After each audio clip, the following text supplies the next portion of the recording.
இப்போ பிசாசு வந்து எதை சொன்னா? அந்த விஷயத்த சொன்ன, நன்மையை சொன்னா, தீமையை சொல்லலை. கர்த்தர் வந்துட்டு நன்மையை சொல்லலை, எதை சொன்னார்? தீமையை சொல்கிறார்.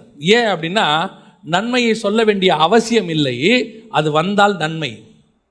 அதை ஏற்றுக்கொண்டால் நன்மை தானே, அதில் சொல்ல வேண்டிய அவசியமே இல்லை. ஆனால் தீமையை தான் கண்டிப்பாக எச்சரிக்கணும்.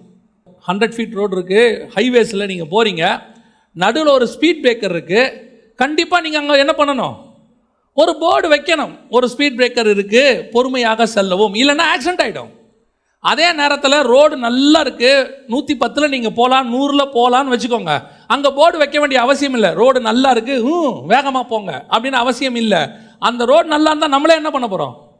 வேகமாக தான் போக போகிறோம். ஒரு காஷன் எதுக்கு கொடுக்கணும்? தீமை இருந்தால் காஷன் கொடுக்கணும், தப்பு இருந்தால் காஷன் கொடுக்கணும், எச்சரிப்பு. அப்போ எப்போ கொடுக்கணும்? தீமை இருந்தால். பிசாசு எப்பவுமே தீமையை சொல்ல மாட்டான்.